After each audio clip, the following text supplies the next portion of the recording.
Mr. Chen, how are you? This is Richard again.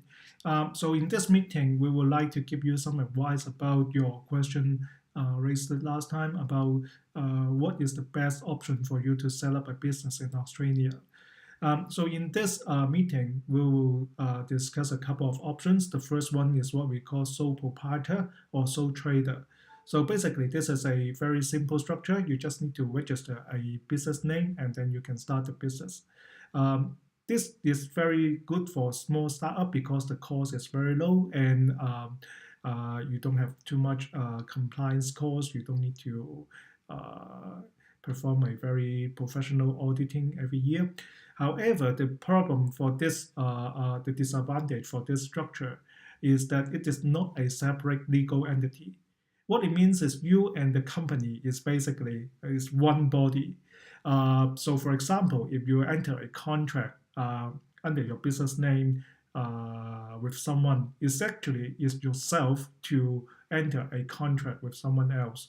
At the same case, if your business borrow money from a bank, which is not easy, but you will personally also liable for that loans from the bank, in fact. So if the business is terminated, you will need to pay back to the bank. So this is the very important disadvantage. As you mentioned last time, you don't want to mix your personal finance with your business finance.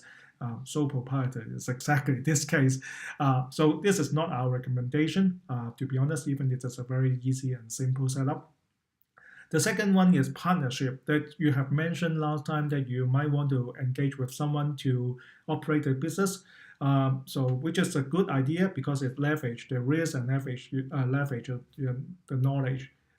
However, a partnership is also similar to a sole trader business, which means both your partner, yourself, is actually the same legal entity with the business together.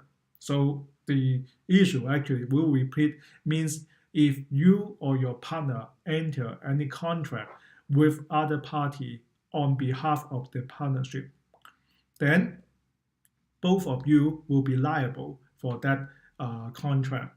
Okay, same case if you borrow money or your partner borrow money for the business on behalf of business, you will be liable for what he has done as well. So in case of partnership, you need to trust your partner. You need to be very good relationship with your partner. Okay, otherwise you will might be getting into trouble. So the third one actually is also the one that we recommend is to form what we call a proper proprietary company. Okay, so it is not what we call a public company that you see that's listed in the stock market. This is what we call a proprietary company. Okay, and there are a couple of options, but the one that we will recommend is what we call limited by share proprietary company. Okay, and under the law, basically, if your revenue is under 25 million, we will Australian dollar, we will call it small proprietary company. Okay, basically, you and the biggest advantage of a proprietary company is that it is what we call a separate legal entity principle. Okay, so under the law, the business and you are separate entity. You actually will be the shareholder of the business. And if you want to run the business as well, you will be possibly the managing director or what we call CEO of the business. Okay, so the director is the people that hold the control of the company. So you mentioned that you will want to involve in the management operation of the business, then you will be the director of the business. Okay, form a company, a proprietary company is relatively more procedure than the other two formats. However, under the law, we will have some actually what we call replaceable rules, which is now commonly used as what we call a constitution. So each business, each company will have a constitution to govern the internal management. So to define whose role and responsibility, managing director, shareholders, director, etc., etc. and these are all written in the law, so you just need to follow it. You don't need to worry about you need to set up a whole 200-page constitution. Like I say, it is a separate entity. It means the business itself can enter contract or finance the business through